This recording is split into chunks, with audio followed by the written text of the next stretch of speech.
جرمنی کے شہر برلن میں اسلامک ریلیف کی جانب سے ایک انٹرنیشنل فوڈ فیسٹیول کا انعقاد کیا گیا۔ جرمنی کے شہر برلن میں یہاں بسنے والے تمام امت مسلمہ کے لیے اسلامک ریلیف کی طرف سے ایک انٹرنیشنل فوڈ فیسٹیول کا انعقاد کیا گیا، جس میں مختلف ممالک سے تعلق رکھنے والے افراد نے اپنے اپنے ملک کے ذائقوں کو دوسرے ممالک کے افراد سے متعارف کرایا۔ فوڈ فیسٹیول میں جن ممالک کے افراد نے اپنا اسٹال لگایا، ان میں پاکستان، ترکی، فرانس، میکسیکو، انڈونیشیا، مراکش اور دیگر ممالک شامل تھے۔ کھانوں کی مختلف ورائٹی کو شرکاء نے خوب انجوائے کیا اور دنیا کے مختلف ممالک کے کھانوں کے ذائقوں سے لطف اندوز ہوئے، جن میں بریانی، پکوڑے، دہی بھلے، کریپس، کارن ڈاگ، ہاٹ ڈاگ، مختلف انواع اقسام کے کیک اور سویٹ ڈشز شامل تھیں۔ اسلامک ریلیف کی طرف سے اس پروگرام کو ارینج کرنے کا مقصد اس میں حاصل ہونے والی رقم دنیا کے مختلف مسلم ممالک میں موجود ضرورت مند افراد کی مدد کرنا تھا۔ اس پروگرام کے علاوہ بھی یہ آرگنائزیشن سال میں کئی مختلف پروگرامز اور پکنکس کا اہتمام کرتی ہے، جس سے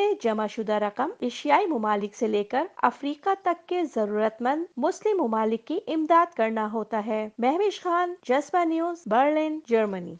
السلام علیکم، میرا نام زینب بخاری ہے اور میں دی سینٹریم پروجیکٹ کی جنرل مینیجر مارکیٹنگ ہوں۔ میں اس وقت ایگل گیٹ پراپرٹیز کے پروجیکٹ دی سینٹریم پر موجود ہوں، جو کہ بحریہ انکلیو اسلام آباد کے سیوک زون میں زیر تعمیر ہے۔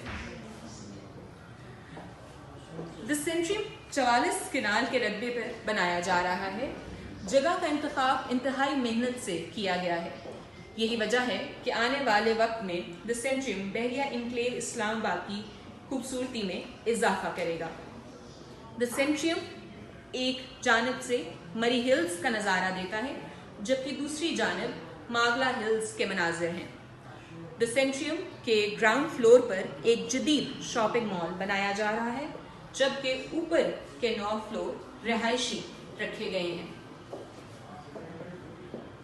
رہائشی منصوبے میں 1، 2، 3 بیڈز کے کشادہ اپارٹمنٹس بنائے جائیں گے۔